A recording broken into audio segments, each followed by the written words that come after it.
की तरह अन्नलिखनी ब्लॉग में सबका हार्दिक स्वागत है। सबके मंगल हो की कामना के साथ भागवत कथा के अनुसार दोस्तों आज के प्रसंग में युधिष्ठिर और आदि का भीष्म के प्राण जाना, कुरुक्षेत्र की लड़ाई में सगे संबंधियों द्वारा जान गंवाना और भीष्म के पास जाना युधिष्ठिर का, और भगवान श्री कृष्ण की स्तुति करते हुए उनका वंदन करते हुए भीष्म जी का प्राण त्याग करना, इस संबंध में सूक्ष्म रूप में विचार मंथन है। तो श्री सूत जी इस संबंध में कहते हैं दोस्तों कि इस प्रकार राजा युधिष्ठिर प्रजाद्रोह से भयभीत हो गए, क्योंकि जहाँ कौरव और पांडवों का युद्ध चल रहा था और एक से सगे संबंधियों का प्राण जा रहे थे, फिर सब धर्मों का ज्ञान प्राप्त करने की जो इच्छा से उन्होंने कुरुक्षेत्र की यात्रा की। तो जहाँ भीष्म पितामह शूलों की शैया में पर पड़े हुए थे, तो शौनक आदि जो ऋषि थे उस समय उन पर सब भाइयों के साथ भगवान श्री कृष्ण भी रथ पर चढ़कर चले। भगवान श्री कृष्ण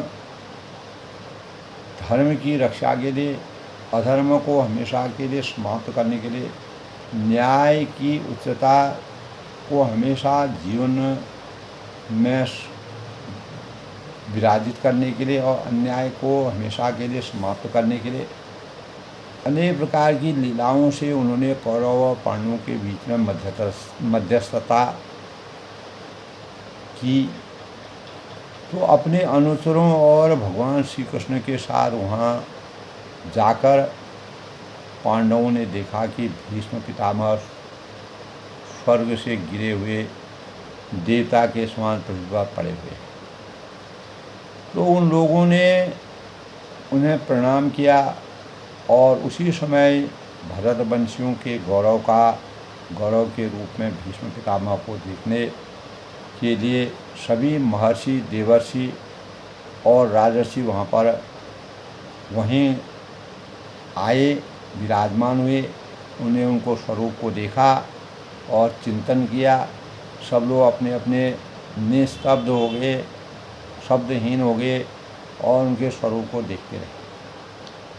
तो पांडव दोस्तों बड़े विनय और प्रेम के साथ भीष्म पितामह के पास बैठ गए और उन्हें देखकर भीष्म पितामह की आंखें प्रेम के आंसुओं में भर गई।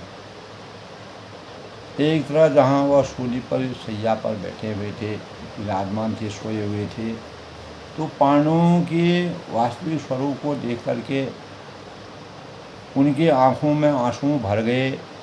तो उन्हें देखकर भीष्म पितामह की आंखें प्रेम के आंसुओं से भर गए।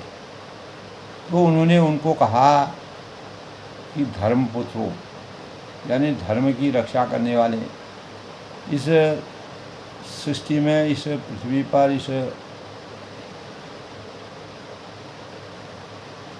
इस धरती पर धर्म की रक्षा करने वाले पुत्रों, हाय यह बड़े कष्ट और अन्याय की बात है कि तुम लोगों को ब्राह्मण धर्म और भगवान के आश्रित रहने पर भी इतने कष्ट के साथ जीना पड़ा।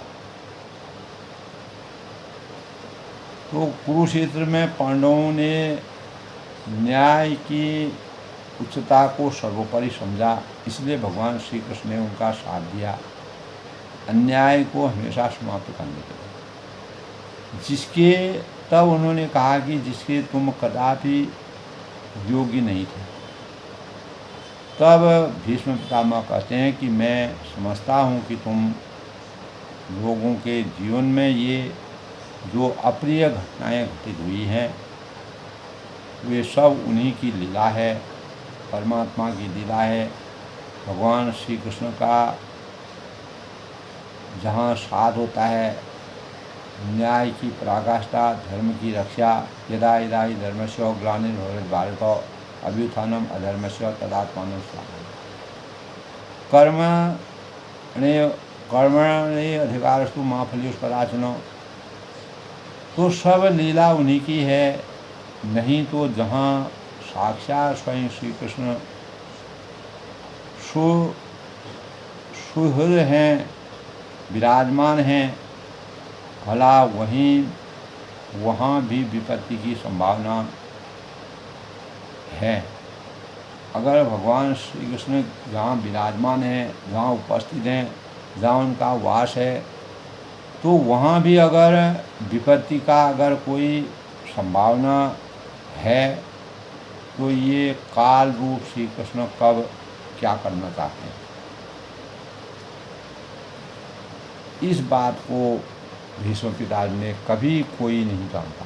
भगवान की क्या लीला है इसके बारे में सब अनभिज्ञ। इसीलिए उन्हीं का अनुसरण करके तुम इस अनाथ प्रजा का पालन करो। उन्होंने सीख दी थी पालन, क्योंकि अब तुम ही इसके स्वामी और इसके पालन करने में समर्थवान हो सकते हो। तुम्हारी सौजन्य से यह यानी प्रजा का पालन हो सकता है, जिन्हें तुम अपना यानी मेरा भाई, प्रिय मित्र और सबसे बड़ा हितैषी मानते हो, तथा जिन्हें तुमने प्रेमवश अपना मंत्री, दूत और सारथी तक बनाने में संकोच नहीं किया है, तो स्वयं परमात्मा है। तो यही कारण है कि ऐसे समय में जबकि मैं अपने प्राणों का त्याग करने जा रहा हूँ, तो इन भगवान श्री कृष्ण ने मुझे साक्षात दर्शन दिया है। तो वे ही देव भगवान जिसका और लोगों को केवल ध्यान में दर्शन होता है। तो धर्म अर्थ काम मोक्ष की पराकाष्ठा से भीष्म पितामह प्रतिबद्ध हो गए हैं, उनका जीवन सार्थक हो गया है। कृष्ण के स्वरूप का चिंतन करते हैं, मनन करते हैं, ध्यान करते हैं, और लोगों को केवल ध्यान में दर्शन होता है। तब वह यही स्थिति रहकर प्रतिज्ञा करें कि जब तक मैं इस शरीर का त्याग न करूं। तो इस पर सूत जी कहते हैं कि युधिष्ठिर ने उनकी इस बात को सुनकर सरसैया पर शूलों की सेज पर सोए हुए भीष्म पितामह से नाना प्रकार के धर्मों के संबंध में अनेकों रहस्य पूछे, क्योंकि ज्ञाता थे, मर्मज्ञ थे और सब कुछ जानते थे। तब तत्ववेता भीष्म पितामह ने दान धर्म, राजधर्म और मोह धर्म और स्त्री धर्म और भगवत धर्म, इन सब का अलग अलग संक्षेप में पूरा विस्तार के साथ वर्णन किया। एक एक चीज़ का रहस्य उनको बताया। इसके साथ ही धर्म, अर्थ, काम और मोक्ष, इन चारों पुरुषार्थों का वर्णन उन्होंने पूर्ण निष्ठा के साथ किया। भीष्म पितामह द्वारा इस प्रकार धर्म का प्रवचन कर ही रहे थे कि वह उत्तरायण का समय आ पहुंचा था, जिससे मृत्यु को अपने अधीन रखने वाले भगवत परायण योगी लोग चाहा करते थे। तो उस समय भीष्म पितामह ने वाणी का संयम करके मन को सब ओर से हटाकर अपने मन को अचेतन में रख करके अपने सामने स्थित आदि पुरुष भगवान श्री कृष्ण में अपना ध्यान लगाते और शरीर छोड़ने के समय उन्होंने अपनी समस्त इंद्रियों की वृत्ति और जो विलासता की अभिव्यक्ति थी, वृत्ति की विलासता के भाव थे, को रोक दिया और बड़े प्रेम से भगवान की स्तुति की, भगवान का वंदन किया, भगवान का नमन किया। मनसा वाचा कर्मणा से पूर्ण रूप से भगवान में समर्पित हुए। तो भीष्म पिताजी ने तब कहा कि जब मृत्यु के समय में जब अपनी यह बुद्धि और यदुवंश शिरोमणि अनंत भगवान श्री कृष्ण के चरणों में समर्पित करता हूँ। तो उन्होंने कहा कि मैं अपने जीवन को भगवान के चरणों में पूर्ण रूप से समर्पित करता हूँ निष्ठा के साथ। उन अर्जुन सखा श्री कृष्ण ने मेरी निष्कपट प्रीति हो, उनके सानिध्य में मैं रहूं, हमेशा प्रीति बने रहे। उन सुंदर कवच मंडित भगवान श्री कृष्ण के चरणों में समर्पित करता हूँ मैं अपने को। उन अर्जुन सखा श्री कृष्ण ने मेरी निष्कपट प्रीति है, हमेशा के लिए उनके साथ मेरी प्रीति बनी रहे। क्योंकि भौतिक शरीर तो जल के राख हो जाएगा और आत्मा हमेशा के लिए जीवित रहेगी। तो मेरी आत्मा उनकी हर स्वरूप में विराजमान रहे। तो उन सुंदर कवच मंडित भगवान श्री कृष्ण के प्रति मेरा शरीर, अंतःकरण और आत्मा समर्पित होता है। पूर्ण निष्ठा के साथ अंतःकरण स्वच्छंद हृदय से मैं उनके अंतःकरण में विराजमान रहूं। तो महाभारत युद्ध में मरने वाले जो भी वीर जिनकी इस छवि का दर्शन करते रहने से के कारण मोक्ष को प्राप्त हो गए, उन्हीं पार्थ सारथी भगवान श्री कृष्ण ने मुझे मरणासन्न की परम प्रीति हो उनसे, जिनकी सुंदर चाल है, मधुर मुस्कान है और प्रेम भरी चितवन से गोपियाँ रास लीला में उनके अंतर ध्यान हो जाने पर मतवाली होकर जिनकी लीलाओं का अनुकरण करके तन्मय हो जाती हैं, विलीन हो जाती हैं, भक्ति में लीन हो जाती हैं, उन्हीं भगवान श्री कृष्ण में मेरा परम प्रेम है। ये जो है भीष्म पितामह जी पूर्ण भगवान को अपने जीवन को समर्थ करते हैं।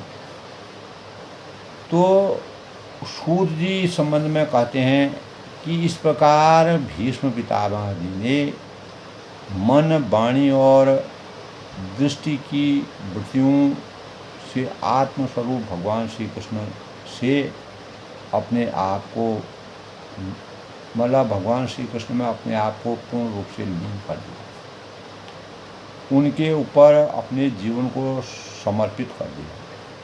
तो उनके प्राण नहीं विलीन हो गए और वे शांत हो गए। उस समय दोस्तों देवता और मनुष्य जब इस प्रकार की प्रक्रिया होती है तो नगाड़े बजाते हैं। नगाड़े बजाने लगे और आकाश से पुष्पों की वर्षा होने लगी। तब शौनक जी युधिष्ठिर ने उनके मृत शरीर की अंत्येष्टि क्रिया कराई और कुछ समय के लिए वे शोकमग्न हो गए। उसके बाद भगवान श्री कृष्ण के साथ युधिष्ठिर हस्तिनापुर चले आए और फिर धृतराष्ट्र की आज्ञा और भगवान श्री कृष्ण की अनुमति से जो समर्थ राजा युधिष्ठिर अपने साम्राज्य का धर्मपूर्वक शासन करने। तो युधिष्ठिर धर्म के धुरंधर थे और न्याय के प्रतीक थे।